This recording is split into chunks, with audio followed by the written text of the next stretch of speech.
வணக்கம் ஃப்ரெண்ட்ஸ். இலக்கியா சீரியலில் நம்ம இலக்கியா இந்த அஞ்சலியை அடின்னு வெளுத்து வாங்கிட்டாங்க. ஏன் அஞ்சலி எங்கிட்டே பொய் சொல்கிறியா? நீ பாய்சன் குடிச்சது பொய், இந்த மாதிரி ட்ரிப்ஸ் ஏறினது பொய், நீ சொன்னது எல்லாமே பொய் தாண்டி. நீ எப்பவுமே திருந்த மாட்டியா? உண்மையே பேச மாட்டியா? உனக்காக நான் எவ்வளோ மெனக்கிட்டு கார்த்திக் கூட சேர்த்து வைக்கலான்னு சொல்லிட்டு என்னென்னலாம் ஐடியா செஞ்சேன்.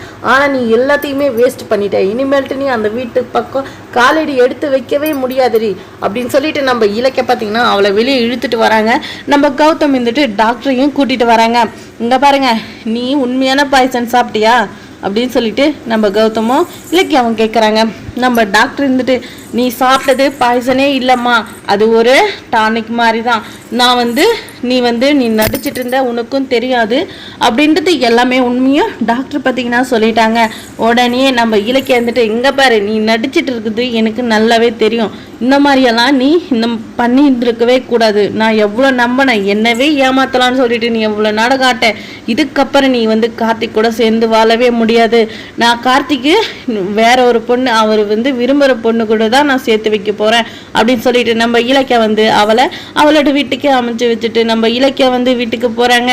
அதுக்கப்புறமா வீட்டுக்கு போய் ஜானம்மா கிட்ட சொல்லி இந்த மாதிரி எல்லாம் நடந்தது அத்தை, நான் இனிமேல்ட்டு அஞ்சலி இந்த வீட்டுக்கு கூட்டிட்டு வரணும்னு சொல்லிட்டு நினைக்கவே மாட்டேன். கார்த்திக் அவன் விரும்பின பையனவே கல்யாணம் பண்ணி வச்சிடலாம் அப்படின்னு சொல்லிட்டு நம்ம இலக்கியா சொல்றாங்க. அதுக்கப்புறமா பார்த்தீங்கன்னா நம்ம கௌதம் ஒரு பக்கம் இந்த எஸ்எஸ்கே நம்ம இலக்கியாவை பற்றி தப்பாக சொல்லி ரொம்பவே பிரச்சனை பண்ணிட்டு இருந்தாங்க. இந்த பிஸ்னஸ் மேன் ஃபஸ்ட்டு அவார்டு நம்ம கௌதமுக்கு கொடுக்குறதா எல்லாரும் பேசிக்கிட்டாங்க. ஆனால் இப்போ நம்ம இலக்கிய தப்பானவ, அவளை வச்சு தான் இந்த பிஸ்னஸே நடத்துகிறான், இவனுக்கு போய் பெஸ்ட்டு பிஸ்னஸ் மேன் அவார்டு கொடுக்குறீங்களா அப்படி இப்படின்னு சொல்லிட்டு நம்ம இலக்கிய கேரக்டரை தப்பாக சொல்லி இந்த எஸ்எஸ்கே பார்த்தீங்கன்னா எல்லாரையும் டைவர்ட் பண்ணுறாங்க.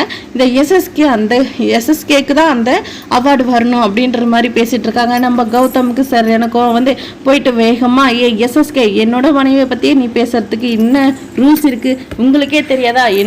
என்னை பற்றி தெரியாதா? என் குடும்பத்தை பற்றி தெரியாதா? என் இலக்கிய கண்ணியமாக நாணயமாக பொழைக்கிறவ, அவளை பற்றி தப்பாக பேசுறதுக்கு என்ன ரூல்ஸ் இருக்கு உனக்கு அப்படின்னு சொல்லிட்டு சாமியாக ஃபைட் பண்ணுறாங்க. இந்த எஸ்எஸ்கேவே இங்கே பாருப்பா, உன்னோட அப்பா மாதிரி இருக்கா, அவரவே பிடிக்கிறிய, வேணாம் விடுப்பா, அப்பா மாதிரி நீ இருந்தால் மட்டும் போகாது, அது புத்தியிலும் இருக்கணும் அப்படின்னு சொல்லிட்டு நம்ம கௌதம் பார்த்தீங்கன்னா அறிவுரை சொல்லிட்டு போகிறாங்க. இந்த எஸ்எஸ்கேக்கு சரியான ஒரு படமாக இருக்கும். ஆனாலும் இந்த எஸ்எஸ்கே நீ எப்படி இந்த பெஸ்ட் பிஸ்னஸ் மேன் அவார்டு வாங்க போறேன்றதை நானும் பார்க்குறேன்டா அப்படின்னு சொல்லிட்டு இந்த எஸ்எஸ்கே சொல்லிட்டு இருக்காங்க.